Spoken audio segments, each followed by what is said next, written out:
Elastic फट जाएगा लेकिन ये कभी नहीं फटेगा।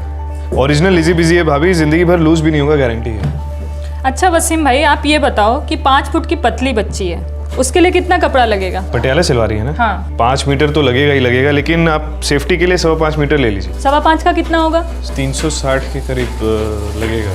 पूजा, शाम तक ये ड्रेस रेडी कर देना, वो मैडम की शादी वादी में पहन के जाने वाली है, ठीक है? जी ठीक है। हाँ। पर असलम भैया, वो मुझे जरा 1-8 घंटे के लिए बाहर जाना था, हुआ? हाँ हुआ ना, लेकिन जा कर रही हो? वो ना राशन कार्ड बनवाना था। हाँ हुआ। ये राशन कार्ड भी बड़ा मचमच वाला मामला होता है, लेकिन जल्दी आना। हाँ जी ठीक है।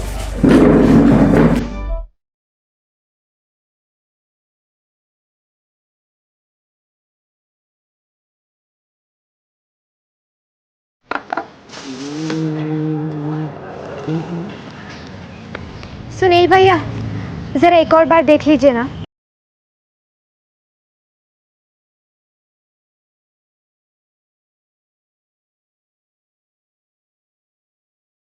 नहीं पूजा, ये नहीं चलेगा। तुझे पहले भी बता चुका हूँ कि बाहर के राशन कार्ड पे यहाँ का राशन कार्ड नहीं बनता है। जरा देखिए, मैंने मेरा, छोटी बहन गीता और माँ तीनों का नाम कटवा दिया है। अरे वो तो दिख रहा है मुझे, लेकिन पूजा मैं सिर्फ राशन की दुकान चलाता हूँ। ये सब नाम काटना, नाम जोड़ना, ये सब राशन के ऑफिस में होता है। राशन ऑफिस मतलब आप किसी को तो जानते होगे ना वहाँ पे? प्लीज मेरी मदद कर दीजिए ना। अरे पूजा, मैं खुद के लिए कुछ नहीं कर सकता हूँ।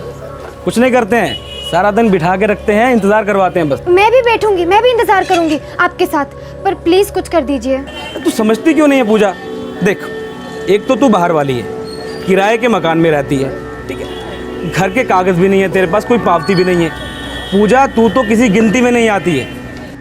कोई तो तरीका होगा ना सुनील भाई, राशन कार्ड बहुत जरूरी है, कुछ तो हो सकता होगा ना।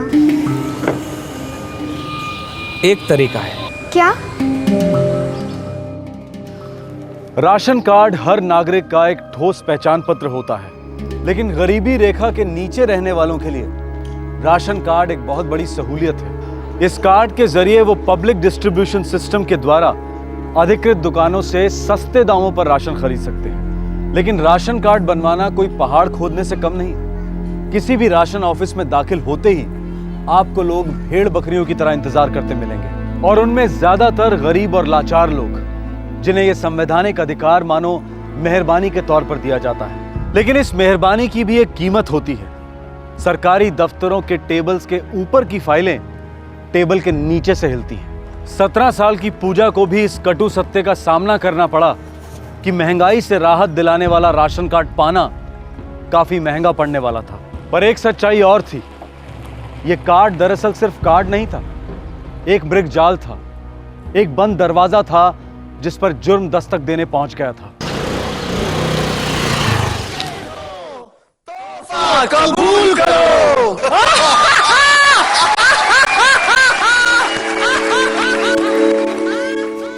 अरे गण्या, संडे मतलब पूरा दिन भया भया टीवी देखने का है?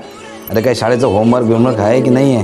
बाबा आज संडे का मतलब हॉलीडे के दिन जो भी काम करता है उसका स्क्रू ढीला होता है। गप्पा बास गण्या, अरे कितना चबड़ करता है। पुष्पा, ए पुष्पे। हाँ। अरे ये जी उल्टा जवाब देने लगा है तेरा बच्चा। कई संस्कार आयत कि नहीं है? अरे क्या होगा ये बड़ा होके? इस देश का क्या होगा? देश के बारे में आप राजनीति वाले जाने, मुझे तो इस वक्त दोपहर के खाने के बारे में बताइए, आप हो या नहीं हो? अरे मैं समझो लेट हो गया तो नहीं, तो एक काम कर, अभी अलमारी में से 5,000 रुपये निकाल के दे। अच्छा। ऊपर रख, ए बंद कर रहे, ऊपर है ऊपर। 1 2 3 4 5। क्या? हाँ दे जल्दी चल।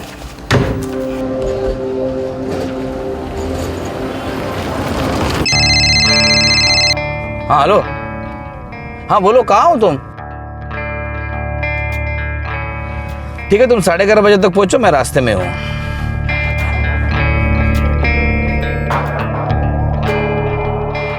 सलाम साहब। सलाम। आज इतवार को भी ऑफिस है? अरे पार्टी कामगार को क्या इतवार क्या सोमवार, पूरे एरिया का लोड अब मेरे ऊपर है, हाँ? सांस लेने की फुर्सत नहीं है। जी साहब।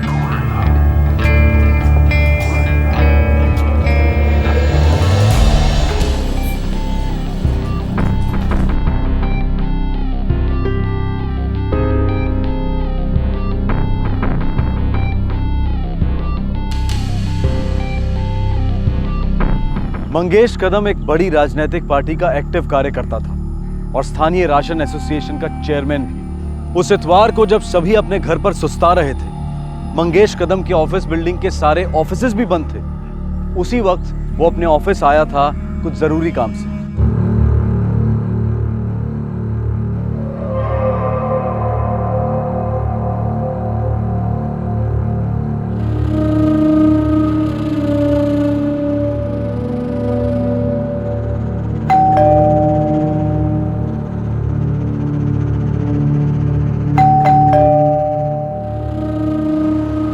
मंगेश भाऊ,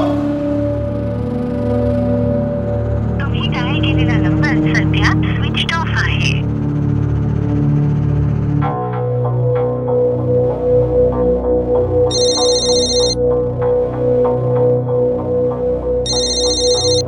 हेलो, कौन बोल रहा है?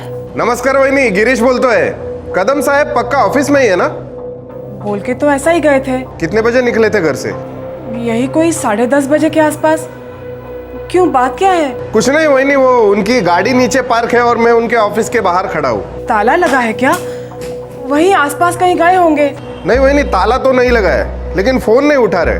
अरे गिरीश, वो अंदर ही होंगे। तुम आवाज लगाओ ना उनको। जी देखता हूँ। मंगेश बाबू,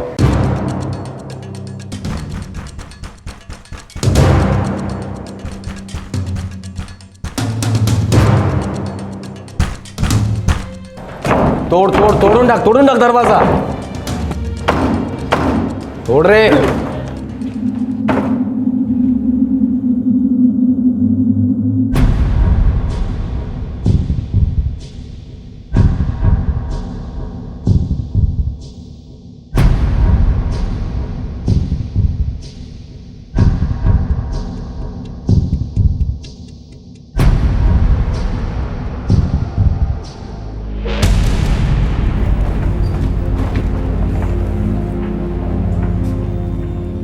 फॉरेंसिक टीम और एम्बुलेंस को बुला लेना तुरंत। सर। किस काम से आए थे तुम्हारे कदम साहब? मालूम नहीं सर, वैसे संडे को ऑफिस बंद ही रहता है। फिर तुम क्यों आए थे? मैं तो उनसे मिलने के लिए उनके घर पर गया था।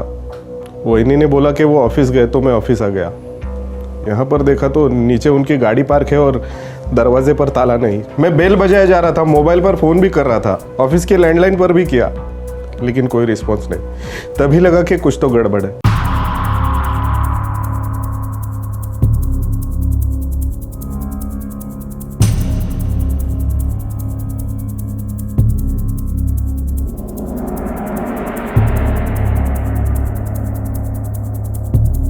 ऑफिस नीट चेक करा, अजून काय सापडतं का बघ। सर, उसका सेलफोन गायब है सर। कपड़े चेक किए? हाँ सर, बटुआ बिखरा हुआ है।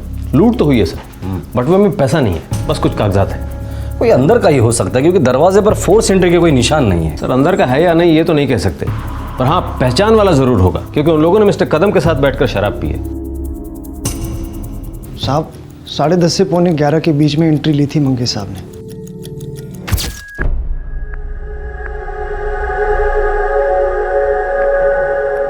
उसके बाद कौन आया था ऑफिस? 11:30 बजे मैं खाना खाने घर चला गया था। मैं यहाँ पड़ोस की चौल में रहता हूँ साहब। खाना खा के कितने बजे लौटे ऑफिस? जी 1:30 बजे साहब। 2 घंटे का लंच ब्रेक। किसी के शादी में गए थे क्या खाना खाने? आज इतवार है तो सारे ऑफिस बंद है साहब। साहब डेली में 12:30 पौने 1 के आसपास जाता हूँ। जो कांड हुआ है ना इधर, वो 11:30 और 1:30 के बीच हुआ है, जब तुम ड्यूटी पे नहीं थे। जी हो सकता है साहब। हो सकता नहीं, ऐसा ही हुआ है। चल अब फटाफट बता दे, ये 2 घंटे का ब्रेक लेने के लिए तुझे किसने कितने पैसे दिए थे? मैं बच्चे की कसम खा के कहता हूँ साहब, घर जाके मैंने गलती जरूर की है, लेकिन कोई गलत काम नहीं किया साहब।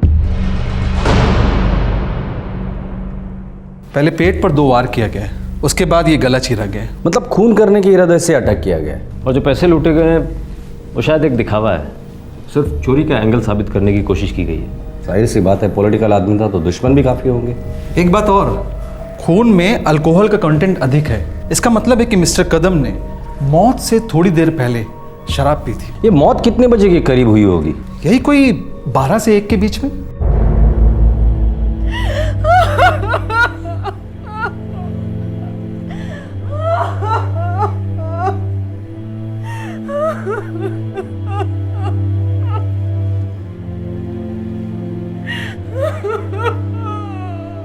पुष्पा जी,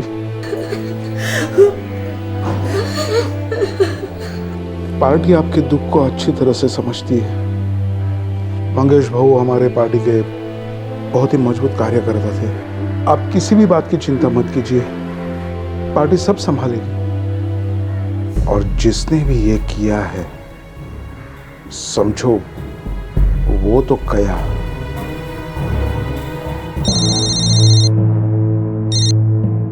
हेलो, इंस्पेक्टर नामदेव, भूपतराव बोलते हैं। नमस्कार सर।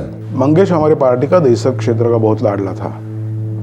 उसके खूनी को जितना जल्द पकड़ लो उतना ही अच्छा है। साहब वो जो भी था, हमारी तो ड्यूटी है। मैं आपको यकीन दिलाता हूं कि कातिल को जल्द से जल्द हम पकड़ लेंगे। यही उम्मीद है पुलिस से। जय हिंद। सर, मैंने पता कर लिया सर। कत्ल की सुबह मंगेश कदम ने अपनी पत्नी से 5,000 रुपये लिए थे। वो गायब है। उसके साथ मोबाइल, हाथ की घड़ी, गले में सोने की चेन और अंगूठी भी गायब है। ऑफिस में बैठ के जहां शराब पी रहे थे वहां 3 ग्लासेस थे। मतलब पहले शराब बही, फिर खून बहा। काफ़ी शराब सर, वो भी संडे के दिन। इसका मतलब दुश्मन दोस्त के भेस में आया सर। ये सेलफोन के रिकॉर्ड्स आ गए? सर वो कल तक आ जाएंगे।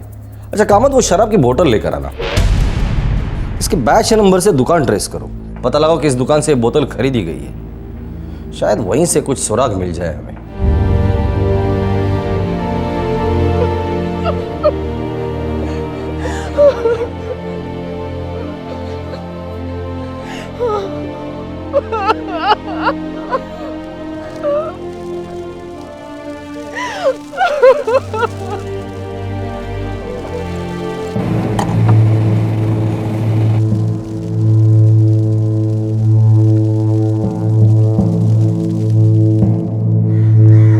कदम साहब को बहुत प्यार करते थे सब लोग, सबका काम कर देते थे वो। कोई क्या दुश्मनी निकलेगा सर। अगर तुम चाहते हो कि तुम्हारे कदम साहब का हत्यारा जल्द से जल्द पकड़ा जाए तो सबसे पहले नेता वाली भाषा बंद कर और इंसान वाली भाषा में बात कर। किसी के साथ दुश्मनी थी? सच में सर, कदम साहब तो दहिसर के गली गली में फेमस थे। बहुत सारे लोगों का भला किया है उन्होंने। अरे किसी एक का बहुत बुरा किया था, नहीं तो इतने बेरहमी से कोई मारता नहीं उन्हें। पता नहीं सर कौन हो सकता है इतना बेरहम। कदम साहब तो एकदम कंटिन्यू काम पर काम में लगे रहते थे। बहुत जिम्मेदारी थी। अपने एरिया के राशन संगठन के चेयरमैन भी थे। पूरे पीडीएस सिस्टम को मस्त चलाते थे। साहब बड़े अच्छे इंसान थे मंगेश भाऊ। ये मंगेश भाऊ के एसोसिएशन के नीचे रेशन की कितनी दुकानें थी? पूरे दहिसर में कुल 7 राशन की दुकानें और कुछ छोटे मोटे किराने वाले भी थे। साहब मंगेश भाऊ का दिल बहुत बड़ा था। ठीक है, बस्ती में जाके लोगों से पूछताछ करना, औरत मर्द बच्चे सभी से पूछना। इस आदमी का दिल बहुत बड़ा था, एक बार तो गलत धड़का ही होगा।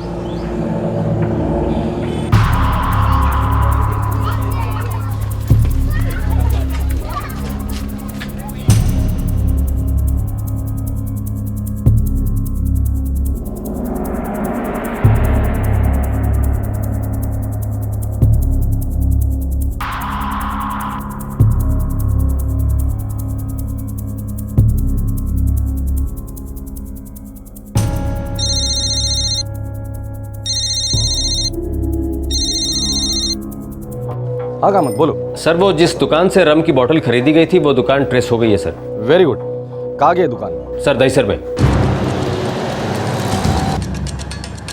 ये बोतल तुम्हारे दुकान से खरीदी गई थी, जो तुम्हारे ही नेता मंगेश भाऊ के डेड बॉडी के पास हमें मिली थी। वहाँ और कोई बोतल नहीं मिली थी। मतलब ऑफिस में वो शराब नहीं रखते थे। हमें यकीन है ये बोतल संडे को खरीदी गई थी। कोई आइडिया किसने खरीदा था? मैं रजिस्टर चेक करके आपको बताता हूँ। पूरा खंबा आराम का ना सर। शनिवार को 16 बोतलें बेची हैं इस ब्रांड की और संडे को एक ही बोतल बेची है सर। कामत ये वही बोतल और लेके गया था, याद है? सर संडे का मतलब इतना ज़्यादा रश होता है दुकान पर कि किसी को याद रखना बहुत मुश्किल है। जरा दिमाग पर जोर डालो और याद करने की कोशिश करो। तो कुछ याद आ जाए तो मुझे फ़ोन करके बता देना। Yes sir. नहीं सर, सुपारी तो बिल्कुल नहीं निकली थी। पॉलिटिकल आदमी, वो भी दहीसर का। सुपारी निकलने से पहले हम सब खबरी लोग उसे सूंघ लेते सब। कातिलों ने कदम के साथ बैठकर शराब पी। दोस्त थे शायद। पॉलिटिक्स में कौन दोस्त और कौन दुश्मन? कदम भाऊ दहीसर के हर बात में बहुत फेमस थे। जो भी मिल जाता साथ में बैठ के 2 पैक लगा लेते थे, मतलब कि दारू के फुल शौकीन। और क्या क्या शौक पालता था तुम्हारा ये कदम? वो भी ताज़ा माल का। लेकिन हमने जितनी इंक्वायरी की उसमें लौंडीबाजी के बारे में किसी ने नहीं कहा। साहब अभी सेठ चिली की तरह अपने ही डाल पे कौन कुलाड़ी मारेगा? पॉलिटिक्स का मामला है ना साहब, किसी को कोई लफड़ा नहीं मानता। मैंने भी सुना था हवा में उड़ती हुई खबर, किसी लड़की के साथ में चक्कर था साहब। ये बात तो हमने भी सुनी थी सलीम। इसके आगे मालूम नहीं, मतलब कि बात हवे में है साहब। बात को हवा से जमीन पे लेके आ। चल निकल अभी। चलता हूँ साहब।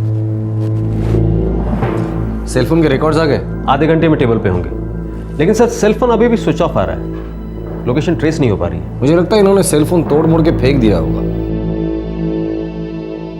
एक राजनीतिक पक्ष का उभरता हुआ कार्यकर्ता मारा गया था। अपने इलाके में उसका बहुत नाम था। हर कोई उसके बारे में अच्छे शब्द ही बोल रहा था। वो गरीबों की मदद के लिए मशहूर था, पर फिर भी बेरहमी से उसका कत्ल कर दिया गया। अब सवाल यह था कि इस मर्डर के पीछे मकसद क्या था?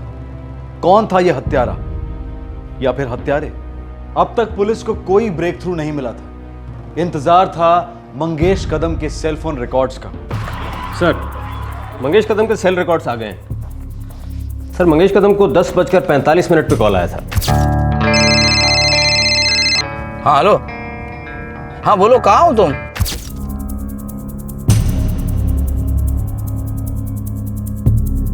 एट 6526 ये तो मुंबई का नंबर है। जी हाँ सर, अभी स्विच ऑफ आ रहा है, लेकिन हमारे रिकॉर्ड के हिसाब से तो ऑन ही रहेगा। सर ये मेन सुराग हो सकता है। इस वक्त इस सेल का लोकेशन क्या दिखा रहा है? सर इस वक्त ये दिल्ली शो हो रहा है, लेकिन इतवार के दिन इसका लोकेशन कांदरपाड़ा था। ये लास्ट कॉल थी मंगेश कदम के मोबाइल पे। इसका मतलब है हत्यारा कांदरपाड़ा की है। सर इस नंबर के भी सेल रिकॉर्ड्स आ गए हैं। ये प्रीपेड नंबर है। मंगेश कदम को फोन करने के बाद ठीक 4 मिनट बाद 10:49 को इस नंबर पे फोन किया था। सर मुझे लगता है इन 2 कॉल्स के बीच में ही सारा खेल हुआ है। काम करो, ये नंबर ट्राई करो। हाँ सर।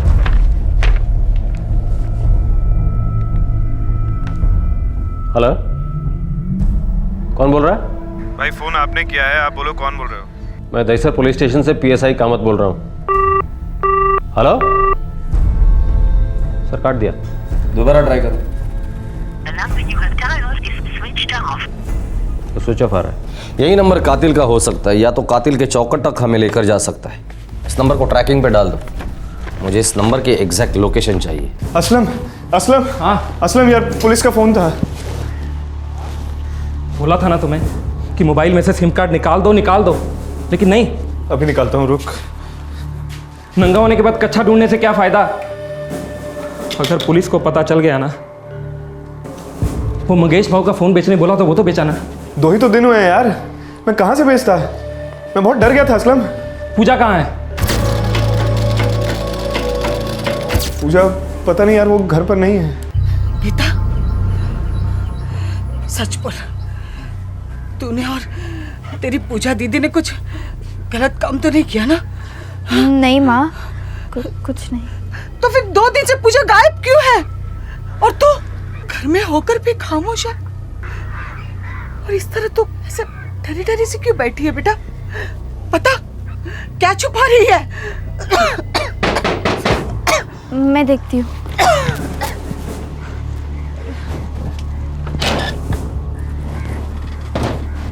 गीता तेरी दीदी कहाँ है? मालूम नहीं। ए असलम, क्या माजरा है? तुम लोगों ने कुछ गलत काम तो नहीं किया ना? हाँ? जरूर तुम लोगों ने पूजा कुछ बता के गई कि कहाँ जा रही है? गीता, पूजा कहाँ है? अरे बताना, पूजा कहाँ है? लगाओगी 2 थप्पड़। बताना कहाँ है? पूजा दीदी दिल्ली गई है। क्या? भाई और पापा के पास।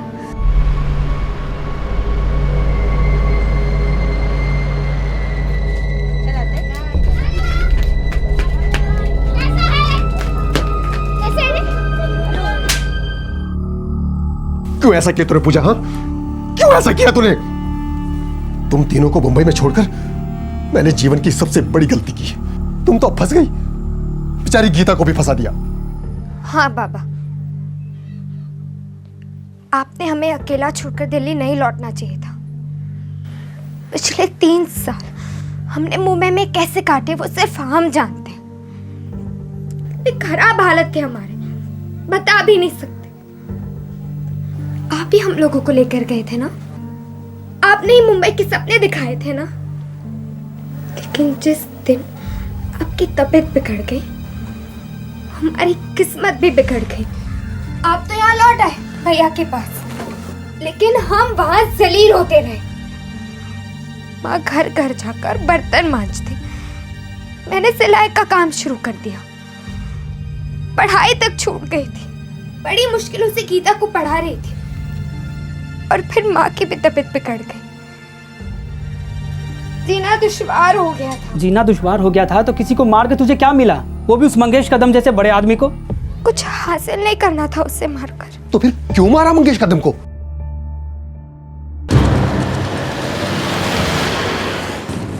किसी वसीम लतीफ का सेल था सर। कांदर पाड़ा में दर्जी की दुकान चलाता है, नूर टेलर्स। असलम, कहाँ जाएंगे यार? क्या करेंगे हम?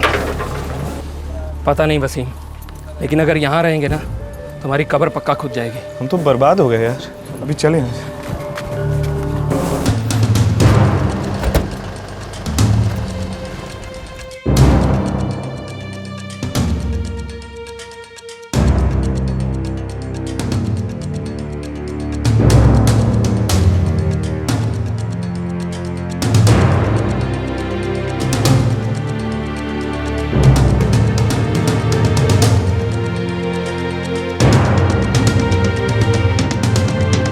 दोनों क्यों भाग रहे हैं? यही होंगे, पकड़।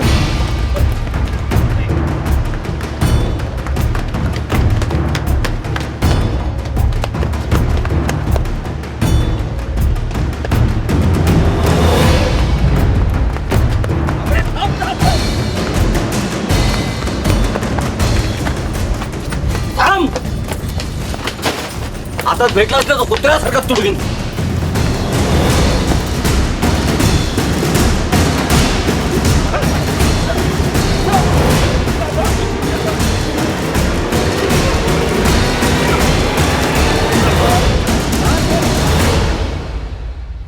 यकीन कीजिए साहब, हम लोग बेगुनाह हैं। बेगुनाह हो तो हमें देखकर भागे क्यों? ओलंपिक पे हिस्सा ले रहे हो क्या? हमारी मंगेश भाऊ के साथ ना तो कोई निजी दुश्मनी थी और ना ही कोई मतलब और ना ही कोई फायदा साहब। 5,000 रुपया कैश, मोबाइल, चेन, अंगूठी गायब है और कहते हो कोई फायदा नहीं था। सर वो मोबाइल, पैसा, चेन सब सामने पड़ा हुआ था तो हमने उठा लिया। लेकिन साहब हम लोगों ने जो कुछ भी किया वो सिर्फ पूजा के लिए किया है। पूजा? अब ये पूजा कौन है?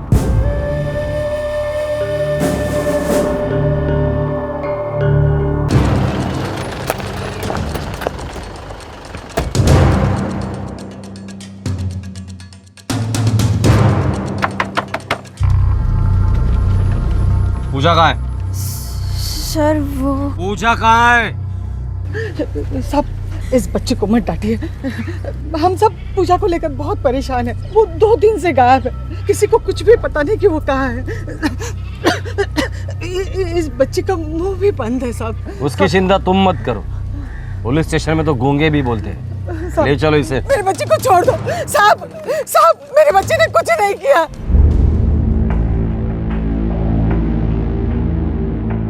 ये दोनों बता रहे हैं कि इन्होंने मंगेश कदम को पूजा के कहने पर मार डाला। क्या ये सच बोल रहे गीता? बेटा इन्हें बता दे कि क्या हुआ। साहब पूजा हमारे यहाँ पिछले 2 साल से सिलाई का काम कर रही थी। कारीगरी में अच्छा हाथ है उसका। वो लड़की हीरा है साहब, दिल की एकदम साफ, मेहनती, अपने परिवार की देखभाल कर रही है, इसको पढ़ा रही है साहब। अच्छा, तो ये हीरा अचानक से खंजर कैसे बन गया? ऐसी क्या नौबत आ गई थी कि मंगेश कदम को जान से मारना पड़ा?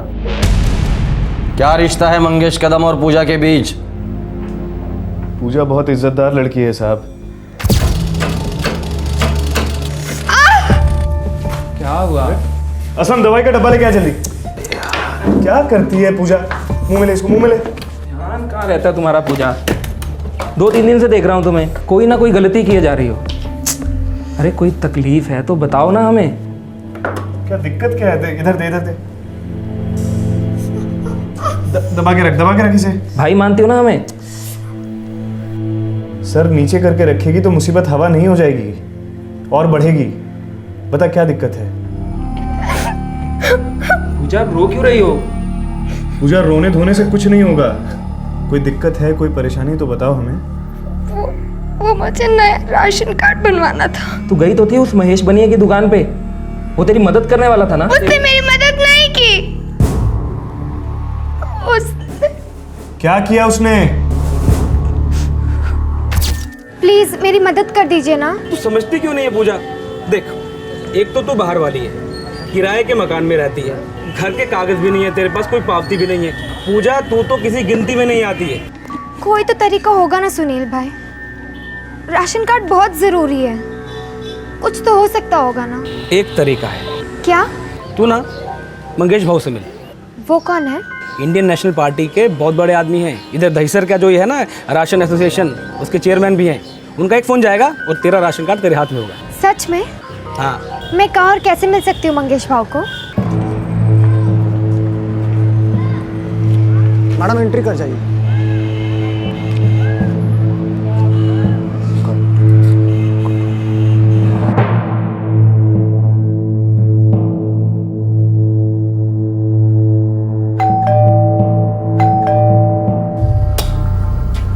नमस्ते।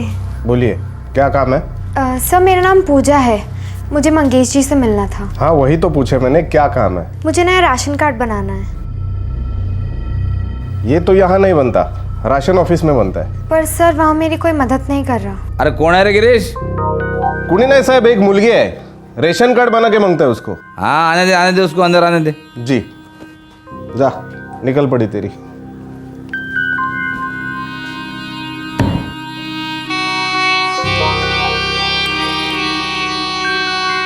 मुंबई में कितने साल से हो? सर 3 साल।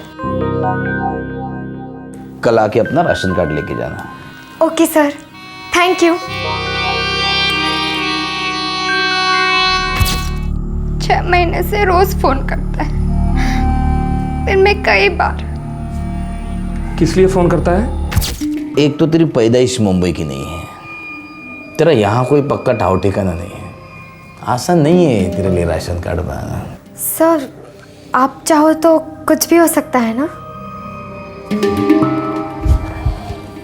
मैं चाहूँ तो कुछ भी हो सकता है। हा? प्यार करना है तेरे को, अभी हो सकता है। बकवास कर। ये नाटक नहीं।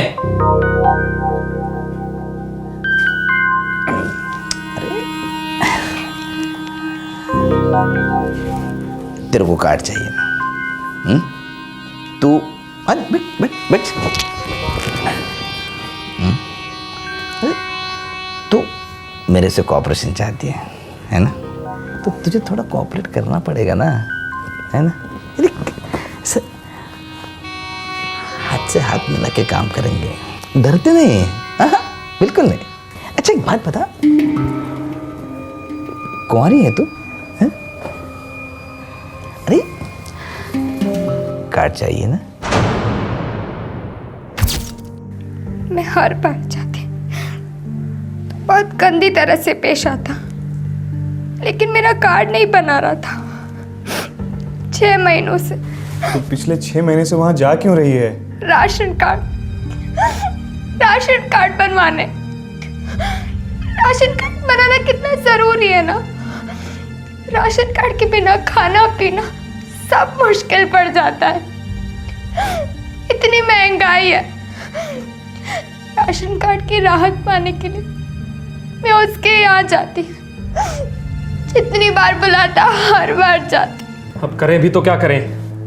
पुलिस को इन्फॉर्म करने से भी कुछ नहीं होगा, वो भी उसी की तरफ होंगे, उल्टा इस पे केस ठोक देंगे, बदचलन साबित कर देंगे इसे, उसका बाल भी बांका नहीं होगा।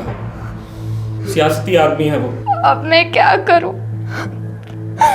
उसने मेरे साथ बहुत खराब किया, लेकिन जब भी कार्ड की बात करती हूँ तो कहता है पूरे 6 महीने से आप ये सब कर रहे हैं, लेकिन मेरा कार्ड नहीं बनवा रहे।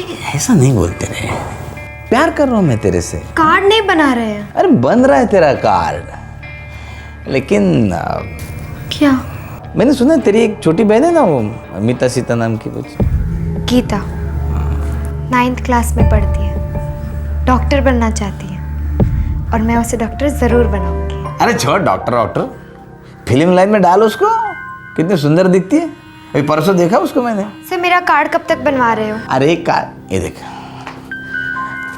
आज शनिवार है, कल इतवार और सोमवार को तेरे हाथ में तेरा कार्ड होगा। सच? अरे पक्का। लेकिन क्या? ये संडे को तेरी छोटी बहन को लेके आना इधर। मतलब कार्ड के साथ हर हफ्ते तेरे को डबल राशन भी दूंगा मैं, और हर चीज पे तेरे को 50% फ्री है। बस इतना संडे बना दे मेरा।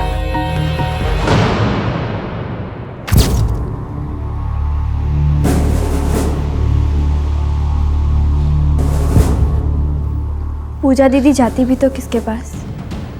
आपके पास आती तो आप क्या कर सकते थे सर? कुछ भी तो नहीं। साहब, हमसे सहा नहीं गया। पूजा हम दोनों को अपना भाई कहती थी और हम दोनों भी उसे अपनी छोटी बहन मानते थे। वो आदमी पिछले 6 महीने से उसके साथ खिलवाड़ कर रहा था, बेवकूफ़ बना रहा था उसे। और उस दिन तो उसने हद कर दी साहब, वो इस बेचारी बच्ची को भी निकल जाना चाहता था। बस साहब, हमने ठान लिया कि इस साले को सबक सिखा के रहेंगे। और सबक सिखाना जरूरी था साहब। हाँ हेलो मंगेश जी, मैं पूजा। हाँ बोलो, कहाँ हो तुम? मैं बस गीता को लेकर पहुंच रही हूँ। ठीक है, तुम 11:30 बजे तक पहुंचो, मैं रास्ते में हूँ।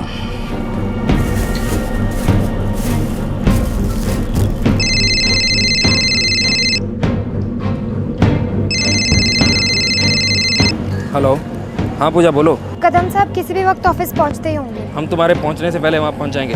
हम भी बस पहुंच ही रहे हैं।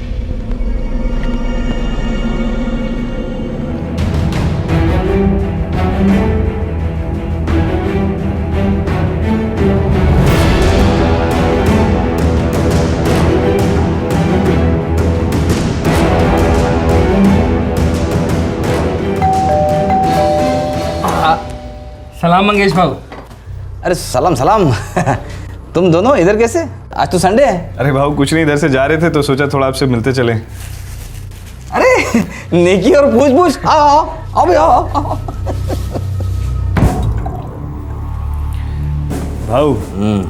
भाऊ आप जैसा अगर नेता हो तो मतलब पूरे मुल्क की शक्ल ही बदल जाए। अरे मुल्क की बात नहीं है बाबा, अपन अपने दहीसर में खुश है। छोटा मोटा काम करो और खुशी से रहो। अरे मंगेश भाऊ, आप जो करते हैं वो छोटा मोटा नहीं है। भले सामने वाला आदमी खुल के बोल ना पाए, लेकिन आप तो मतलब छाप छोड़ जाते हो भाऊ। मेरे को है ना मज़ा आता है लोगों के काम करने में। जिंदगी में कभी एक छोटा मोटा काम कर दो उनके लिए, अरे जिंदगी भर अपने पार्टी से बंधे रहते हो। पार्टी के साथ भी और आपके साथ भी, बस आपके ही होके रह जाते हैं। अरे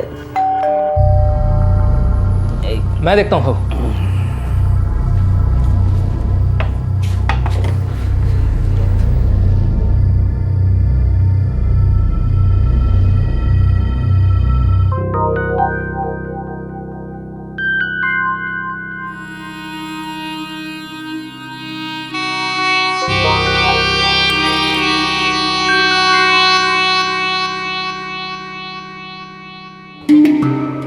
भाई असलम वसीम, आने के लिए बहुत बहुत शुक्रिया।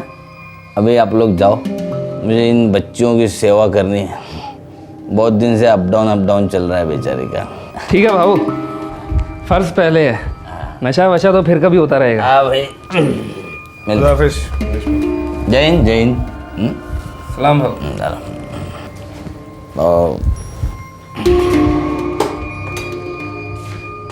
दरवाजा बंद कर।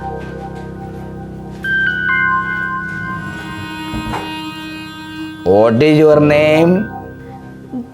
Gita. Oh, lovely. Come in. Oh, तो बैठ जा इधर, बैठ जा। फटाफट, तुम्हें तो पता है कैसे फटाफट निपटाता हूँ मैं। कम, अरे डरते नहीं, कम कम कम।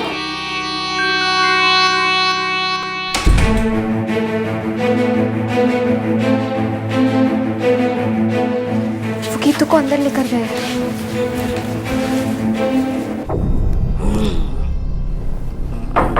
क्या है पूजा? क्या है? अरे आ रहा हूँ यार। क्या है? क्या है? अरे तुम दोनों वापस कुछ भूल गए क्या? ना, आप भूल गए भाव। आप भूल गए कि पाप का घड़ा भरता है तो फूटता ही फूटता है। क्या है वसीम? ये गीता तुम्हारी बेटी जैसी है। पिछले 6 महीने से तू पूजा को नोच नोच के खा रहा है। तुझे रत्ती भर भी शर्म नहीं आई भाव? हैं?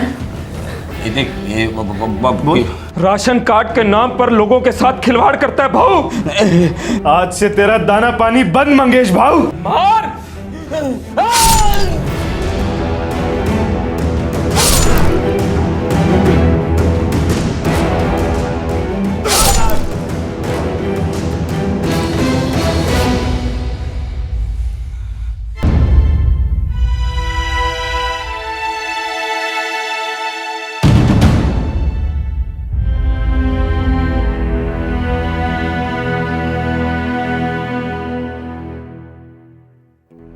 हम दोनों को उस वक्त ऐसा लगा कि हम बिल्कुल ठीक कर रहे हैं, लेकिन डर भी बहुत लग रहा था साहब। हम लोगों ने एक आदमी की जान ली थी, लेकिन हम लोग क्रिमिनल नहीं है सर, कारीगर हैं।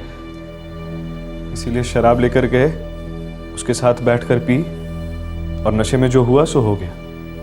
निकाल दी भड़ास। देखो मंगेश कदम ने जो कुछ भी किया वो गलत ही था, पर तुम दोनों ने जो किया वो भी गलत है। कानून तोड़ने की सजा तो अदालत देती है और गुनाह की सजा ऊपर वाला। और तुम दोनों ना ही अदालत हो ना ही ऊपर वाले।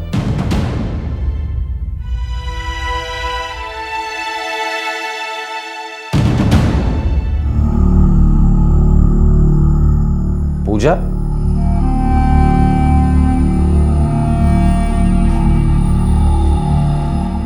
तुम पूजा ही हो ना? सर, दरअसल असली गुनहगार तो मैं हूँ। वसीम भाई और असलम भाई को मैंने ही उकसाया था मंगेश कदम को मारने के लिए। उसने न जाने क्या क्या किया मेरे साथ, पर मैं चुपचाप सहती रही। लेकिन मैं अपनी छोटी बहन गीता पर कोई आँच नहीं आने देना चाहती थी। उसने अगर गीता की मांग नहीं की होती तो मैं बार बार जाती, इस्तेमाल होती रहती, राशन कार्ड मिलने तक। वैसे भी हम गरीबों का फर्ज होता है ना बेआबरू होते रहना। हमारे आज के एपिसोड की दूसरी कहानी।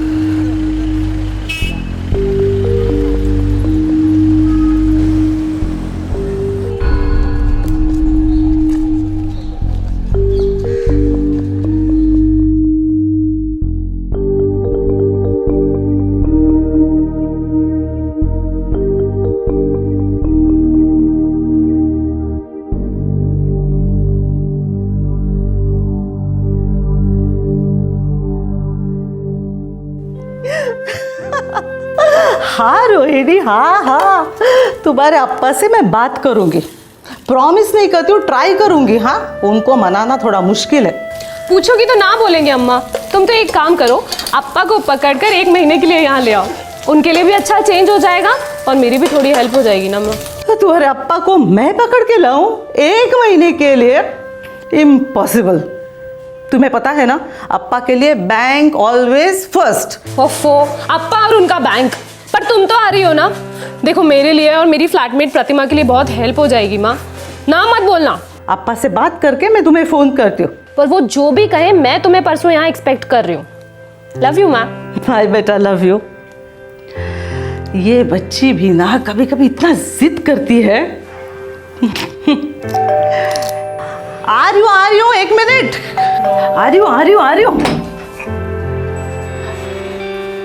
क्यों आज थोड़ा सा लेट हो गया? अरे ब्रांच मैनेजर हूँ बाबा, काम कितने होते हैं मालूम नहीं क्या निर्मला? हाँ हाँ हाँ, सॉरी, भूल गई। पानी लेके आती हूँ। हाँ वैगो, हाँ शेषाद्री का काम आज फाइनली हो ही गया। अच्छा। हाँ 7 दिन, पूरे 7 दिन में तुम्हारा लोन हो जाएगा ऐसा मैंने बोला था शेषाद्री को। हाँ करवा दिया। अच्छा है ना? अरे सिर्फ अच्छा नहीं, जरूरी है निर्मला। देखो हमारे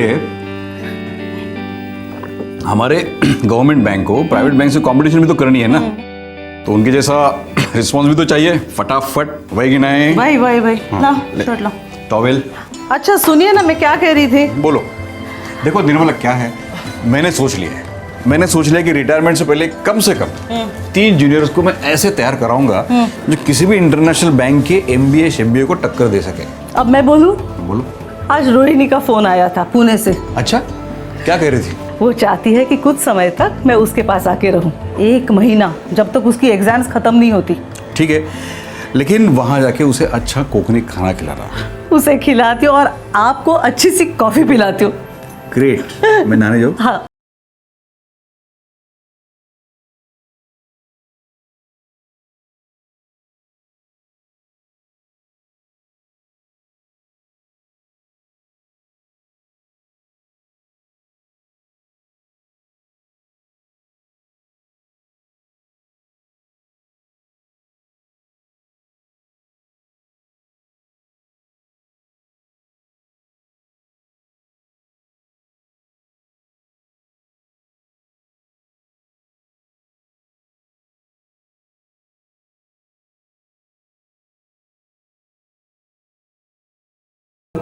मैं कल सुबह की तुम्हारी बस की टिकट बुक करवाता हूँ ऑनलाइन।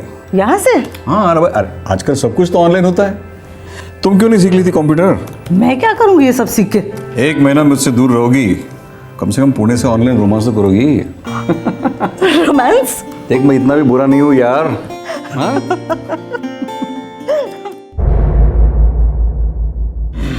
चलो निर्मला, जल्दी बस छूट जाएगी। Come on. क्या कर रही हो निर्मला?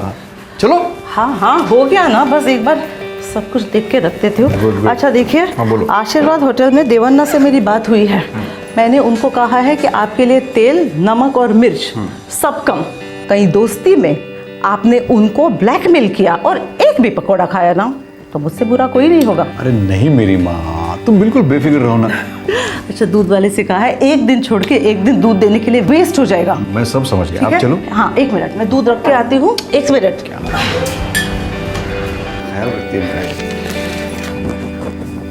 अच्छा, अरे ये आपकी दवाइयों की लिस्ट। हाँ, इसमें डोज लिखा है, याद से ले लेना। एक काम करो, हाँ। मेरा नाम और टेलीफोन नंबर मेरे शर्ट पे चिपका दो ताकि मैं भूल ना जाऊं। अरे भगवान के सामने रोज दिया जलाना मत भूलना। मैं बूझने ही नहीं दूंगा उसे, ठीक है? ये क्या कर रही हो निर्मला तुम? सेंटिमेंटल। कम ऑन, पुणे ही तो जा रही हो और वो भी 1 महीने के लिए। चले?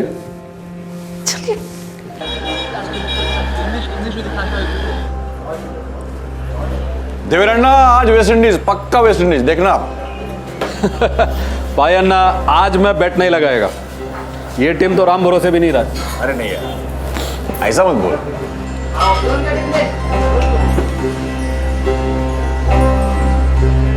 देवेंद्र अन्ना बुलाया? हाँ वेंकटेश, अपना पायानो को क्या खिला रहा है? सर, तेंदुली और काजू की सब्जी, कैरी की चटनी और मंगलूर का स्पेशल प्रेसिडेंट दाल। अरे यार, देवेंद्र ने तो अपने गांव का लगता है। हाँ अपने गांव से। जात भाई है। कौन से गांव से है तू? वामनजूर। वामनजूर? अरे तो मेरा ही गांव है वामनजूर। वामनजूर में कहाँ? अमृतेश्वर मंदिर है ना, उसमें मित्रा समाज होटल है ना, वही गली में। अच्छा, तो वही गली में रहता है? हाँ। अयो मत याद दिला यार वो बचपन के दिन। सच में कितने बढ़िया दिन थे वो देवेंद्र अन्ना, क्या बताओ। कब से यहाँ पर? अभी 2 हफ्ता पहले ये और इसका एक दोस्त रघु, दोनों को काम पे रखा है। अच्छा वेंकटेश, अपना पाई अन्ना का मिसेस 1 महीने के लिए गाँव गया। समझा? इसलिए इनका खाना हमारे ही होटल से जाएगा। समझ गया सर, एकदम मित्रा समाज होटल जैसा। प्रेसिडेंट दाल। बस 3 साल और, उसके बाद मैं यहाँ का सब कुछ समेट कर अपने गांव वापस मंगलुरु। घर घर होता है यार।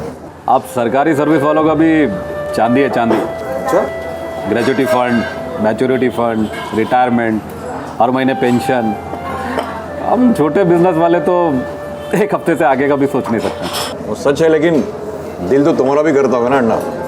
वो गांव के हरे भरे खेत, वो मंदिर में बजती हुई घंटियां और वो फिल्टर कॉफी का स्वाद। गांव गांव होता है, घर घर होता है। किसी बड़े शहर का इत्र गांव में बीते बचपन की खुशबू पर हावी नहीं हो सकता।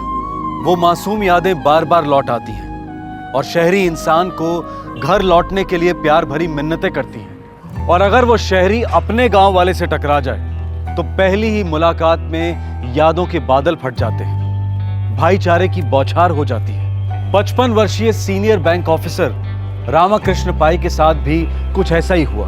रामाकृष्ण पाई मुंबई के घाटकोपर इलाके के निवासी। इनका मूल स्थान कर्नाटका के दक्षिण कन्नड़ा जिले में था, जहां तालीम हासिल करने के बाद वो अपनी किस्मत हासिल करने मुंबई शहर आए। कर्मभूमि मुंबई में जिंदगी निकल गई थी, लेकिन घर घर होता है।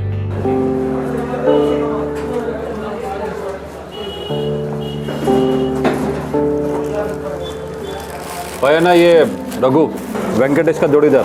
अच्छा, दोनों एक ही गांव से हैं। देवेंद्र, आजकल अपने गांव के बहुत सारे लोग मुंबई में आ गए हैं ना, इसलिए मुंबई में ऐसा अकेला फील नहीं होता है। वो तो है। चलो चलता हूँ। अच्छा पायन ना, मैं क्या बोलता है, रोज शाम को यहाँ पे खाना खाने के लिए आने का तकलीफ मत कीजिएगा। मैं घर पे खाना भिजवाता ना। वैसा है तो बेस्ट है, लेकिन मुझे यहाँ आने में भी कोई प्रॉब्लम नहीं है। अरे उसी बहाने देवेंद्र, गांव के लोग मिलते हैं, गांव की बातें होती हैं, थोड़ा अच्छा लगता है। ठीक है, मैं भिजवाता हूँ। ठीक है, चलो चलिए।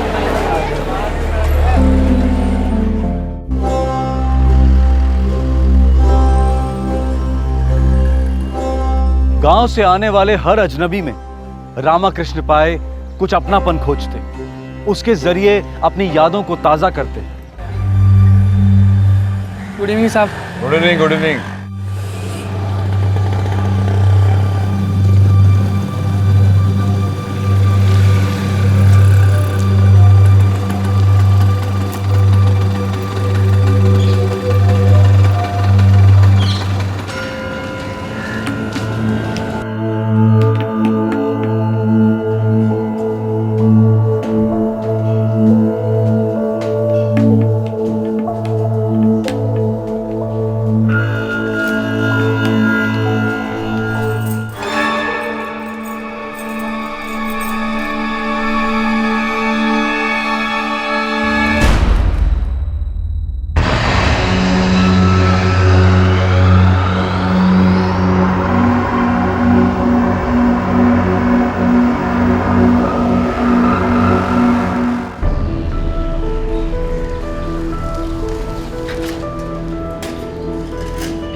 पायन्ना,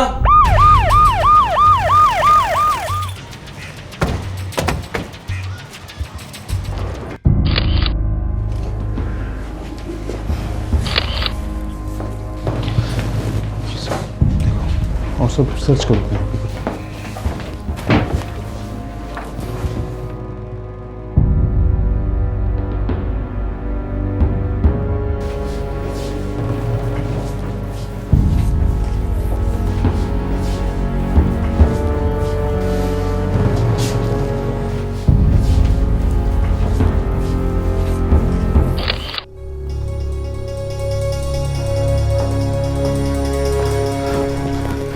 इंस्पेक्टर साहब, मेरा डिलीवरी बॉय खाना लेकर आया था, देखता क्या पाई अन्ना की लाश।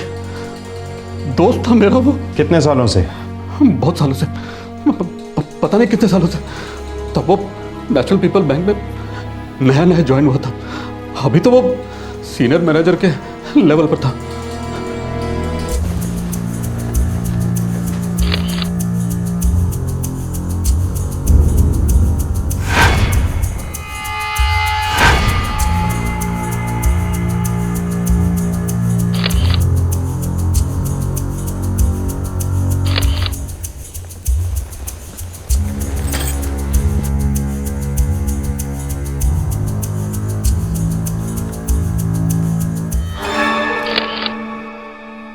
सर कबर्ड और ड्रॉर खुले हुए हैं, काफी कुछ चोरी हुआ है। मिस्टर पाई पिछले एक हफ्ते से इस घर में अकेले रह रहे थे। देवेंद्र जी ने उनकी मिसेज और बेटी को फोन किया है। जब वो लोग आएंगे तभी पता चलेगा क्या क्या चोरी हुआ है। सर अलमारी को उसकी चाबियों से खोला गया है, कोई तोड़फोड़ नहीं है। इनके बटुए में पैसे मिले, मोबाइल फ़ोन नहीं लिया गया, जेब में ये कॉन्डम का पैकेट मिला है, ये चाबियाँ, नाइफ। ये तो कोई रसोई में काम करने वाली छुरी रखती है। जी। इस पर के फिंगरप्रिंट चाहिए मुझे। मिल जाएंगे, बस थोड़ा टाइम लगेगा। गला बहुत ही ज़्यादा ताकत लगाकर काटा गया है क्योंकि अंदर की सारी पाइप्स रप्चर है और ब्लीडिंग बहुत ज़्यादा हुई है। अपने ही घर के ड्राइंग रूम में मारे गए मिस्टर पाई। इनके ऑफिस का बैग इनके पास ही पड़ा था। मौत कब हुई होगी डॉक्टर? दोपहर करीब 2:30 से 3 के बीच में। सर शनिवार था, बैंक में हाफ डे होता है। और घर में घुसते ही आक्रमण हुआ मिस्टर पाई पर। और सर घर की चाबियां इनकी लाश के पास मिली है, जहाँ पे इनका बैग भी था, और घर में जबरदस्ती घुसने भी कोई निशान नहीं है। इसका मतलब है कि खूनी अच्छी तरह से जानता था मिस्टर पाई को, जो पहले से घर में मौजूद था, या फिर दरवाजे पर उनका इंतजार कर रहा था। और सर मिस्टर पाई की शर्ट पॉकेट से कॉन्डम का पैकेट भी मिला है। और इनकी बीवी 1 महीने के लिए पूना गई।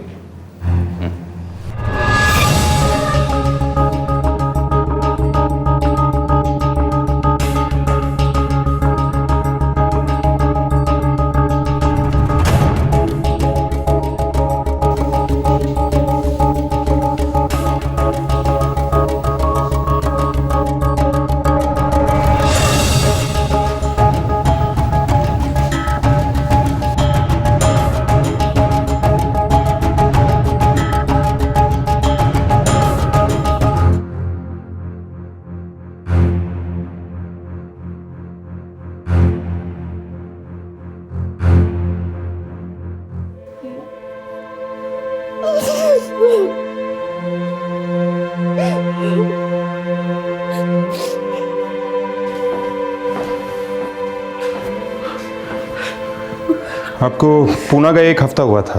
जी सर, मैं अपनी बेटी के यहाँ गई थी। क्या क्या चुराया गया है? मेरे सारे जेवर गए हैं सर। घर में लगभग 25,000 कैश था, वो भी गया। मेरी शादी के लिए अप्पा ने जो जेवर बनवाए थे वो भी गए।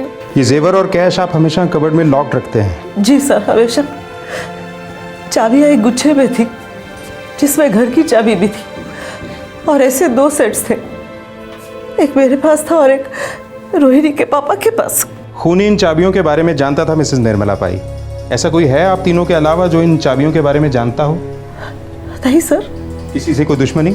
आपके पति ने कभी कुछ जिक्र किया हो? किसी से कोई परेशानी थी? नहीं सर, उनकी दुश्मनी किसी के साथ में नहीं थी। आपका ये आशीर्वाद होटल यहाँ से काफी पास है। जी, यहाँ से सिर्फ 5 मिनट। आप दोनों रोज मिलते थे?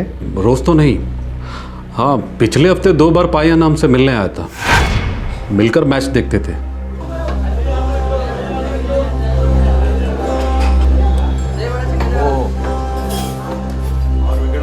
मैं अपने हाथ से बनाया है।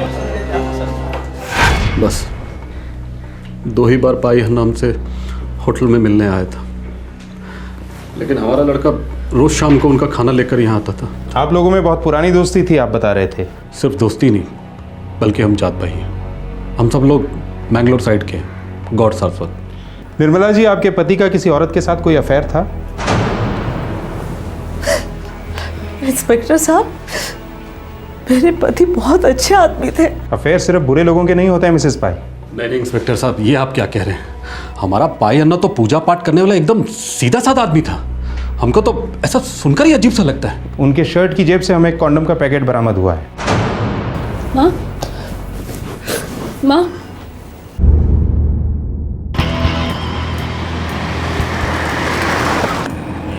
साहब, मिस्टर पाई के फ्लोर पे सारे पड़ोसियों से पूछताछ की, किसी से कुछ नहीं पता चला। बिल्डिंग में कोई सिक्योरिटी नहीं है क्या? पुरानी कॉलोनी है सर, सिक्योरिटी नाम की कोई चीज़ नहीं। दोपहर 2:30 और 3 के बीच मारा गया है, कोई चीखने की आवाज़ नहीं, किसी को कोई भनक तक नहीं पड़ी। सर लेकिन एक बात है। क्या? घर को जिस तरह से लूटा गया, सिर्फ कबर्ड और ड्रॉर खोलकर चीर दिए गए थे, बाकी सब चीज़ वैसी की वैसी। जैसे सामने वाले को पता हो जेवर कहाँ है और कैश कहाँ है। और ये भी पता हो कि लॉकर्स की चाबियां कहाँ हैं।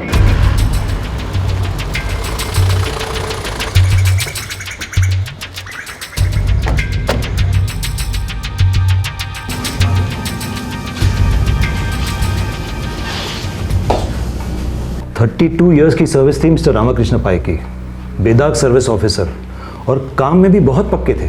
ऑफिस में कैसे थे? सभी से बहुत प्यार से पेश आते। किसी से कोई खास प्यार? मतलब अफेयर? आई एम सॉरी, मेरा मतलब मुझे कैसे पता चलेगी पर्सनल बातें? और ऊपर से मैंने कभी कुछ ऐसा नहीं सुना। किसी ने सुना होगा, किसी ने कहा होगा। ऑफिस में कोई तो होगा जिसको दूसरों के अफेयर्स में दिलचस्पी हो। देखिए ऑफिसर, आई एम सॉरी, मगर हमारे यहाँ लोगों के बीच प्रोफेशनल ताल्लुकात है। हाँ, एक दूसरे की फैमिलीज वगैरह को जानते हैं, लेकिन इस तरह के नाजायज़ अफेयर या ताल्लुकात हमारे ऑफिस में आम बात नहीं है। सर, मिस्टर पाई के फ़ोन रिकॉर्ड्स। कोई काम का नंबर? सर ज़्यादातर कॉल्स उनकी पत्नी और बेटी को किए गए हैं, और उनको भी ऐसे कोई खास कॉल्स नहीं आए। कोई ऐसा नंबर जो किसी प्रोस्टिट्यूशन रैकेट की तरफ इशारा करता हो? सर आपको लगता है उन्होंने कोई कॉल मंगवाई थी? नामुमकिन नहीं है। फितरत वाले आदमी के लिए सोने पर सुहागा था। बीवी 1 महीने के लिए घर से बाहर गई हुई थी, कोटे पे जाने की टेंशन नहीं। कॉल गर्ल को घर पे बुलाया होगा और दस्तक दी होगी मौत ने। सर मैंने उनको किए हुए और उनको आए हुए सारे नंबर चेक करें, उसमें से कोई सा भी नंबर किसी कॉल गर्ल का या किसी कॉल गर्ल के दलाल का नहीं था। खूनी कोई प्रोफेशनल तो था नहीं, होता तो बटुआ और मोबाइल क्यों छोड़ता। जाहिर है कि खूनी कोई ऐसा था जो घर से पूरी तरह वाकिफ था, इसलिए सीधा जेवर और कैश के लिए गया। सर मिस्टर पाई की पत्नी और बेटी दोनों पुणे में थी, और उनके अलावा उनका करीबी दोस्त है देवेंद्र, होटल आशीर्वाद का मालिक।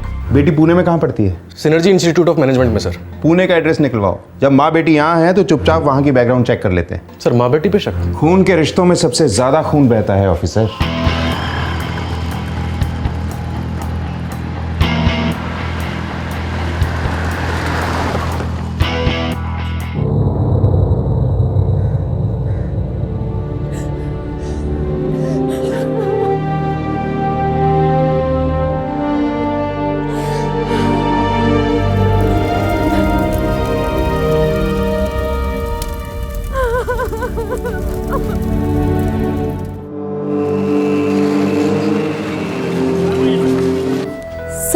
पिछले पूरे हफ्ते रोहिणी यहीं थी, घर के ही अंदर।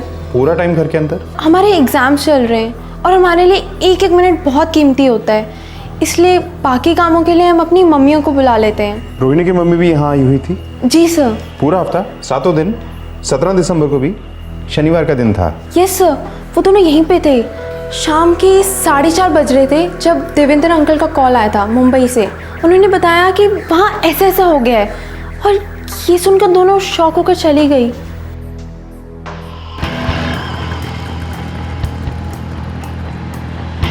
रोहिणी, मिसेस पाई और देवेंद्र तीनों के फोन रिकॉर्ड्स मंगवाओ। Yes sir. चेताले, एक बात समझ में नहीं आ रही। क्या सर? मिस्टर पाई की जेब में मिले कॉन्डम के पैकेट ने हमें इस केस को प्रोस्टिट्यूशन और अफेयर्स के एंगल पर सोचने के लिए मजबूर कर दिया। Right sir. कहीं हमें गुमराह करने के लिए कोई चाल तो नहीं? हो सकता है खूनी ने किसी खास मकसद से मिस्टर पाई की जेब में वो कॉन्डम का पैकेट डाला हो। ये केस काफी पेचीदा हो गया था। एक सीनियर बैंक ऑफिसर की अपने ही घर में निर्दयी हत्या की गई थी। पूरी संभावना थी कि खूनी कोई करीबी जान पहचान वाला था, लेकिन ना तो कोई ठोस सुराग मिले थे और ना ही सबूतों का नामो निशान था। सर कोई प्रोग्रेस चेताले? नहीं माने साहब, मैंने रोहिणी, मिसेस पाई और देवेंद्र तीनों के फोन रिकॉर्ड्स ट्रैक करे हैं, सारी ट्रेल्स फॉलो किए, लेकिन कुछ भी ऐसा निकल कर नहीं आ रहा जो हमारे किसी काम का हो। शायद सारे सबूत और इशारे इस तरफ हैं और हम लोग उस तरफ अंधी गली में आंखें बंद करके टटोल रहे हैं। बोला गायकवाड़ साहब? माने साहब, वो फिंगरप्रिंट्स आ चुके हैं। पर्स पर और ऑफिस बैग पर जो फिंगरप्रिंट्स मिले हैं वो मिस्टर रामाकृष्ण पई के फिंगरप्रिंट से मैच कर गए हैं। और दूसरे? कॉन्डम पैकेट पर, चाबियों पर और कबर्ड पर एक फिंगरप्रिंट सेट है और छुरे पर दूसरा सेट। कपड़ों पर से फिंगरप्रिंट्स उठाना मुमकिन नहीं है, बदन से पॉसिबल है, खासकर अगर हैंड टू हैंड झड़प हुई हो या कांटेक्ट हो। ये प्रिंट हमने मिस्टर पई के बदन से लिए है। क्या कहते हैं? ये वाले कॉन्डम चाबियों और कबोर्ड से मैच कर रहे हैं, लेकिन छुरे पर दूसरा सेट है। मतलब 2 हथियार इन्वॉल्व थे? जी। मतलब मिस्टर पाई की जेब में कॉन्डम का पैकेट हम पुलिस वालों को गुमराह करने के लिए डाला गया था। हाँ जी। मतलब औरत का कोई एंगल नहीं है, नो अफेयर नो प्रोस्टिट्यूट। मेरी टीम को किसी भी औरत के होने की कोई निशानी नहीं मिली है। नॉर्मली कुछ ना कुछ तो मिल ही जाता है, एक बाल, नेल पॉलिश, कुछ ना कुछ, लेकिन ऐसा कुछ नहीं मिला है। हथियारे दोनों मर्द थे। मतलब चाबियों से अलमारी खोली, कैश और जेवर लूटे गए, उसके बाद चाबियां लाश के पास फेंक दी गई। सर ये कोई प्रोफेशनल किलर्स भी तो हो सकते हैं? नहीं, प्रोफेशनल हत्यारे सिर्फ हत्या करते हैं। वैसे भी उन्हें पता कैसे लगता कि घर में कितना माल है और कहाँ रखा गया है? यानी कि ये किसी ऐसे आदमी का काम था जो पहले से ही उस घर में कई बार जा चुका था और मिस्टर पाई ने उसको पूरे भरोसे के साथ घर में आने दिया और फिर उसने हमला किया। मेरी राय में ये वार ऑन द स्पॉट हुआ है। जान लेने के मकसद से होता तो हथियारा चॉपर या तलवार लेकर आता, आमतौर पर जैसे होता है। रसोई का चाकू नहीं। पेशेवर हत्यारे इसका इस्तेमाल कभी नहीं करते। जी हाँ, ये हमारी किचन का चाकू है। मिसेस पाई, हमने आपके हस्बैंड पे शक किया कि उनका किसी से अफेयर वफेयर था। मैं नहीं मानती इस बात को। अब हम भी नहीं मानते मैम, क्योंकि उनकी जेब में कॉन्डम का पैकेट हमें गुमराह करने के लिए और शायद उन्हें बदनाम करने के लिए जानबूझकर उनकी जेब में रखा गया था। मेरे अप्पा माँ से बहुत प्यार करते थे और बहुत अच्छे इंसान थे। अप्पा कभी ऐसा नहीं कर सकते। इतने साल मुंबई में रहने के बाद भी उनको यहाँ की हवा बिल्कुल भी नहीं लगी। हमेशा अपने गांव जाना चाहते थे। रिटायरमेंट के बाद वहीं जाके बसने का हमारा प्लान था। माँ पर बहुत डिपेंड करते थे अप्पा, उनके बीच में कोई सीक्रेट्स नहीं थे। 25 सालों में शायद ही कभी मैं उन्हें अकेला छोड़ के गई हूँ, पर इस बार रोहिणी की एग्जाम्स थी तो मैं पुणे गई। उनसे कहा भी कि आप चलिए, लेकिन बैंक में इतना सारा काम था वो नहीं आ पाए। पर अम्मा रोज 2 बार फोन लगाती थी अप्पा को बिना भूले। उन्हें डायबिटीज था, खाने पीने का बड़ा ख्याल रखना पड़ता था। निर्मला जी, कातिल जबरदस्ती आपके घर में नहीं गए थे। वो शायद वहाँ उनका इंतजार कर रहे थे और मिस्टर पाई खुद उनको अपने घर में ले गए थे। घर में घुसते के साथ ही कत्ल हुआ है, हाथापाई की कोई निशान नहीं है। कातिलों ने बड़े आराम से उनसे चाबियां ली और उन्हें मार डाला। ऐसा कौन हो सकता है निर्मला जी?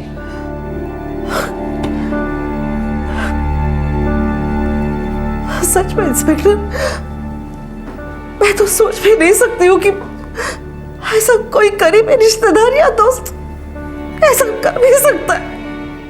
मिसेस पाई का कहना है कि खूनी उनके यानी मिस्टर पाई और मिसेस पाई की अच्छी पहचान वाला नहीं हो सकता।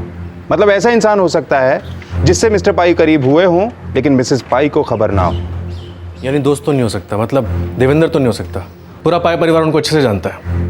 कोई ऐसा होगा जिससे मिस्टर पाई ने उसे एक हफ्ते में नई नई दोस्ती की होगी जब मिसेस पाई पुणे में थी। मिस्टर पाई की लाश को सबसे पहली बार किसने देखा था? होटल आशीर्वाद के डिलीवरी बॉय ने सर।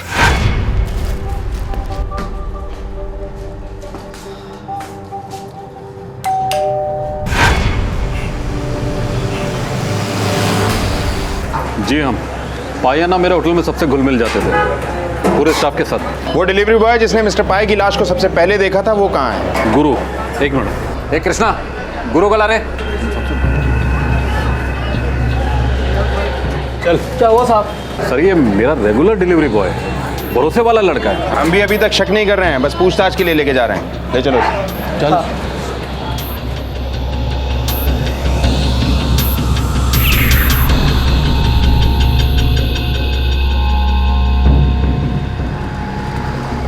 सर सच बोल रहा हूँ, मैं खाना डिलीवर करने गया था वहाँ, माँ कसम सर।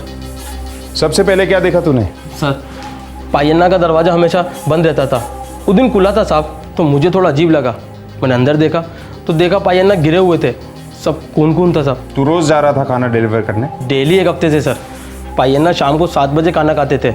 मेरे सामने कहा था कि डॉट 6:30 बजे पहुँच जाना गर्मा गर्म खाना लेकर। उस दिन 3:30 से 4 के बीच में पहुँचा तू? क्योंकि वो रात का खाना नहीं था, शाम का नाश्ता था, डोसा था साहब। शनिवार को उनका हाफ डे होता था ना, तो शाम को घर आके डोसा खाते थे पायन्ना। मिस्टर पाई से अच्छी पहचान थी तुम्हारी? पायन्ना की पूरे होटल में सभी से अच्छी जान पहचान थी। हम एक ही गांव के, एक ही जात के। मतलब तुम्हारे अलावा बाकी स्टाफ को भी पता था कि शनिवार के दिन मिस्टर पाई बैंक से जल्दी लौट आते हैं? मालूम ही होगा सर, उनकी सबसे अच्छी दोस्ती थी। आपके स्टाफ में जितने लोग हैं सबसे पूछताछ होगी मिस्टर देवेंद्र। किस लिए सर? मेरे होटल के लड़के ऐसा बिल्कुल नहीं कर सकते। हम सब लोग एक ही जगह से हैं। कौन किसका भाई है, कौन किसका बेटा है, हम सब लोग एक दूसरे को अच्छी तरह से जानते हैं। इसीलिए हम सबसे बात करना चाहते हैं देवेंद्र साहब। मिस्टर पाई के हत्यारे भी उनके बेहद क्लोज थे। दो ऐसे लोग थे जिन पे मिस्टर पाई को पूरा भरोसा था, दोस्ती थी। इसलिए अपने पूरे स्टाफ को हाजिर कीजिए और जरा जल्दी।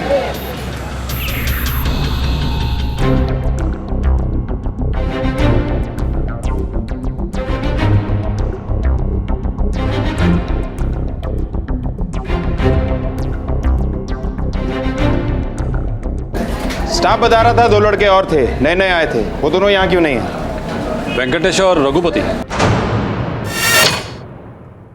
वर्कर्स का कहना है कि मिस्टर पाई के मर्डर के पहले तक दोनों यहाँ थे, बाद में कहीं चले गए। जी वो तो छुट्टी पर गए थे, वो भी पायन्ना के मर्डर से पहले। वेंकटेश और रघुपति ये दोनों भी बेंगलोर के वामनचूर के रहने वाले थे। जी हाँ। और मिस्टर पाई भी वहीं से बिलोंग करते थे। जी। देवेंद्र साहब, इन दोनों के फ़ोन नंबर और एड्रेस मुझे चाहिए। जी अभी देता हूँ। सर दोनों फ़ोन स्विच ऑफ बता रहे हैं। फ़ोन रिकॉर्ड्स मंगवाओ और मर्डर के दिन फ़ोन्स के एग्जैक्ट लोकेशंस पता करो। हो साहब।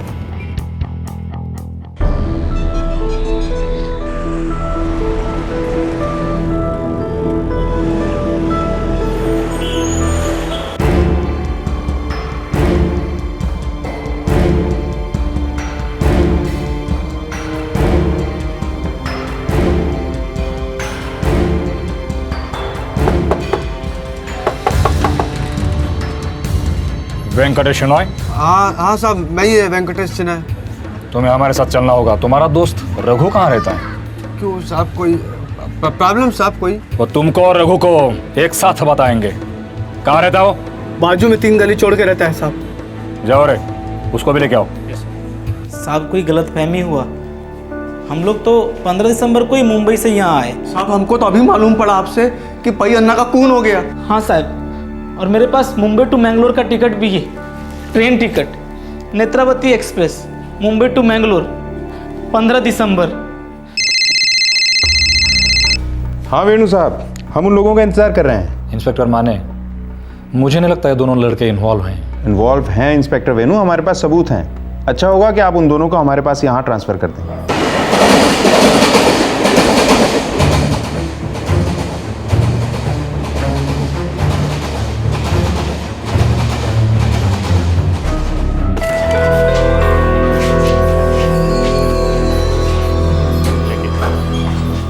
साहब ये गलत है साहब, हम लोगों को जबरदस्ती उठा के लाए। साहब हम तो पई अन्ना का खून करने का सोच भी नहीं सकते। तुम दोनों को छोड़ दूंगा, भरोसा करता हूं तुम पर, लेकिन जाने से पहले अंगूठा लगाकर जाना।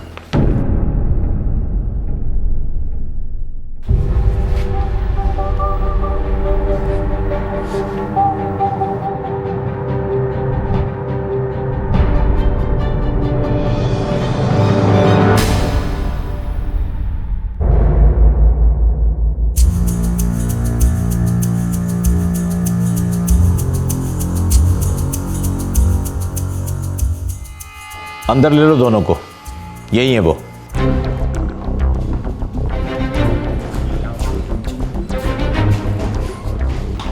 ये रहे तुम दोनों के कॉल रिकॉर्ड्स।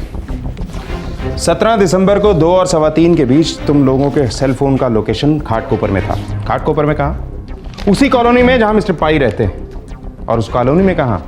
मिस्टर पाई के फ्लैट पर।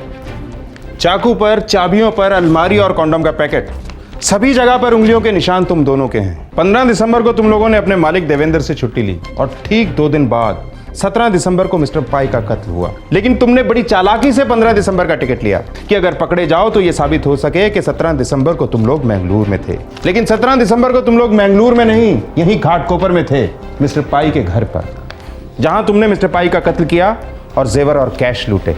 जाहिर है उस फ्लैट में तुम लोग पहले भी कई दफा गए होगे।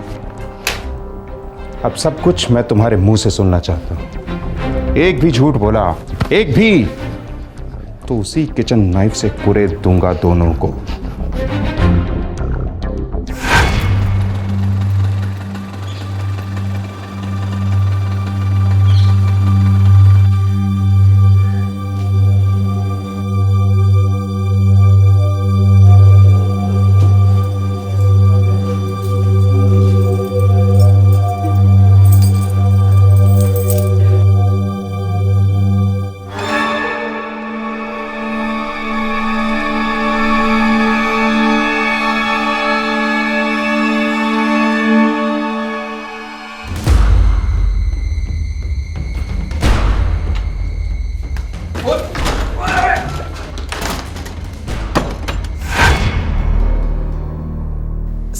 सर हम वहाँ सिर्फ लूटने के लिए गए थे, हमारा उनका मर्डर करने का कोई इरादा नहीं था।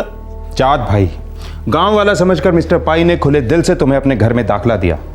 तुम लोग उनके गांव के लिए इस प्यार को समझ गए थे, और इस प्यार के साथ इतनी बड़ी बेईमानी की तुम दोनों ने।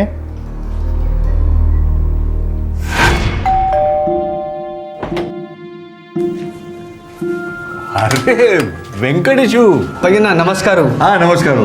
तो अभी अच्छा कोई बात नहीं, मैं तो अभी खाना खा ही रहा था, तू साथ में आ जा, चल साथ में खाना खाते हैं। ना भैया ना। अरे क्या लड़की की तरह शर्माता है, आजा अंदर आजा, खाना तो खाना है, आजा बंद करते। आजा।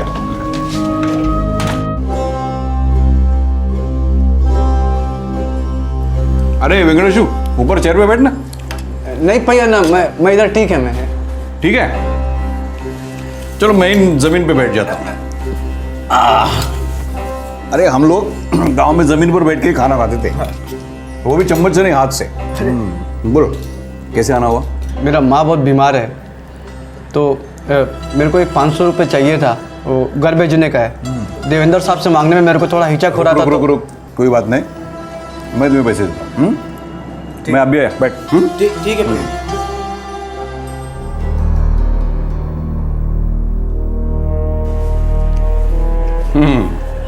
हो गया खाना?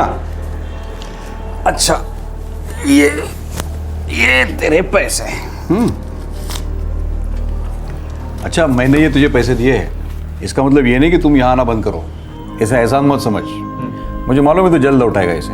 अरे हम लोग होते ही है खुददार। और हाँ तुम एक काम करना, तुम्हारा दोस्त है ना वो रघु, कल उसे साथ ले आना, हम तीनों मिलकर खाना खाएंगे, गाँव की बातें करेंगे, मजा आएगा। ठीक है भैया ना, कल रघु को लेकर आएगा मैं। अरे क्या बात है वेंकटेशु रघु दोनों, आ जाओ अंदर, आ जाओ, आ जाओ। आना रघु, आजा आजा आजा।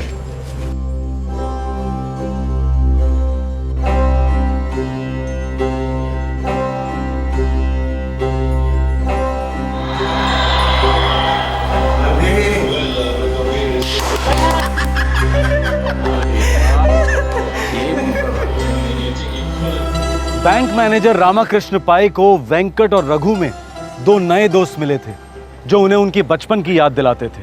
वेंकट और रघु एक रेस्टोरेंट के कर्मचारी थे, लेकिन फिर भी रामाकृष्ण पाई ने कभी अमीर गरीब का भेदभाव नहीं किया।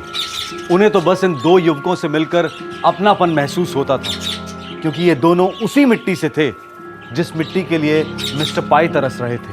लेकिन रामाकृष्ण पाई ने कभी सपने में भी नहीं सोचा होगा कि उन्हीं के गांव के, उन्हीं की बिरादरी के ये दो युवक उनसे दोस्ती सिर्फ इसलिए कर रहे थे क्योंकि उन्होंने मिस्टर पाई को लूटने का प्लान बनाया था। 7 दिनों में तुमने उस घर का कोना कोना स्टडी किया, हर चीज के बारे में जानकारी हासिल की और अपने प्लान को अंजाम दिया।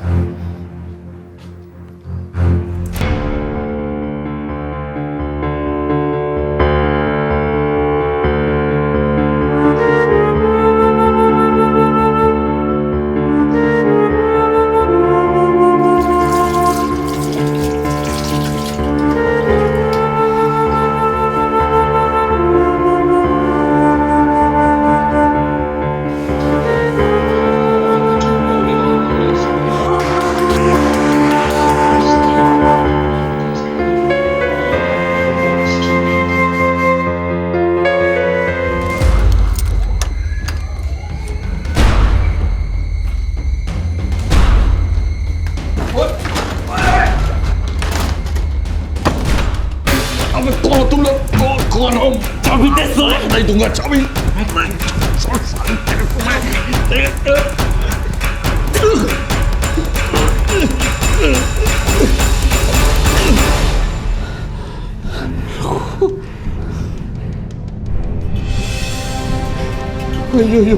देवा, तुम दोनों। भैया आपको हमारा चेहरा नहीं देखना चाहिए था। अरे पर क्यों ऐसा कर रहे हो?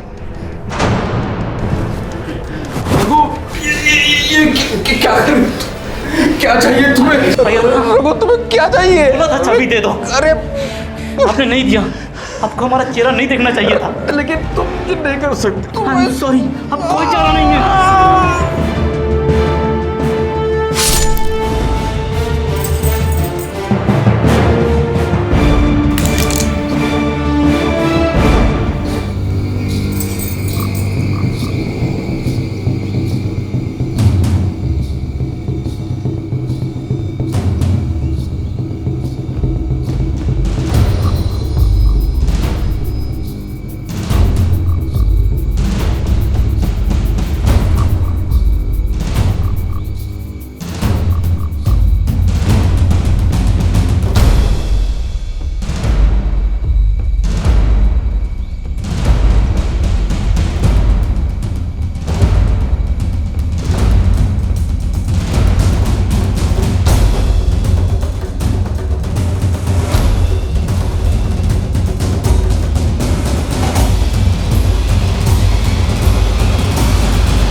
उन्होंने तुमसे तुम्हारे घर वालों के बारे में पूछा होगा, अपने घर के बारे में बताया होगा।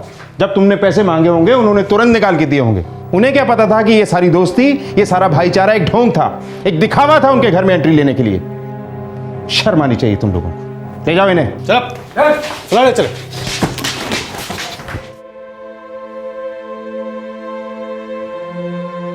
भाभी, हमको माफ़ कर दो। सच में हमको बिल्कुल भी मालूम नहीं था कि हमारा होटल में ऐसा जानवर जैसा लोग भी काम कर सकता है। नहीं देवेंद्र, इसमें आपकी कोई गलती नहीं है। आजकल तो जमाना ही खराब चल रहा है। समझ में ही नहीं आता कौन अपना है और कौन अपना बनकर जान ही ले लेगा। माँ, देवेंद्र अंकल, टाइम ही बहुत फास्ट चल रहा है आजकल, और अप्पा के लिए तो और भी फास्ट था।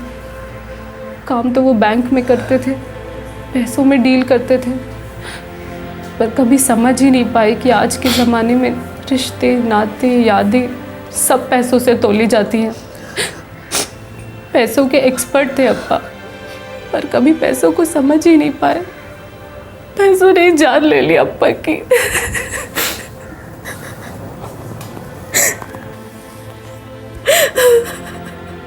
परदेश में कोई अपने देश का मिल जाए तो बस एक अनोखा बंधन बनने में चंद लम्हे भी नहीं लगते। अरे वो ब्रिज अब नहीं रहा, और वो सिनेमा हॉल, वहां मॉल खड़ा हो गया है। ओहो, हम लोग तो वहां पर मॉर्निंग शो देखा करते थे। और वो बंसीलाल की पानीपुरी की दुकान, वो तो है ना। चंद लम्हे नहीं लगते और मजबूत रिश्ते बन जाते हैं। लेकिन कभी कभी ये गहरे रिश्ते दस्तक होते हैं एक गहरी साजिश के। हम ये बिल्कुल नहीं कह रहे कि अपने मिट्टी से जुड़े हुए रिश्तों को शक की नजर से देखना चाहिए, लेकिन आज का ये केस हम सब के लिए एक सीख है। सावधान रहिए, अपनी यादों और नॉस्टैल्जिया की वजह से अपने जजमेंट को कमजोर मत पड़ने दीजिए। आप अपने अतीत में जा रहे होंगे, लेकिन सामने वाला शायद वर्तमान का मारा है, जरूरतमंद है, शायद भयंकर लालच पनप रहा है उसके अंदर। लालच और ईर्ष्या, ये हमारे समाज पर लगे दो महाकलंक हैं। मदद के लिए दिया गया हाथ थामकर जिंदगी में कुछ अच्छा करने की बजाय ये जज्बात इंसान को हैवानियत के दलदल में खींचते हैं, जैसा कि हमने आज के केस में देखा। आपसे फिर मुलाकात होगी एक और रियल लाइफ कहानी के साथ, जो हमारे समाज और हमारे अंदर चल रही कश्मकश को दर्शाने वाला एक चमकता आईना है। तब तक अपना ख्याल रखें, सुरक्षित रहें। जय हिंद। इस तरह के और भी एपिसोड देखने के लिए हमारे चैनल को सब्सक्राइब करें और बेल आइकन दबाना ना भूलें।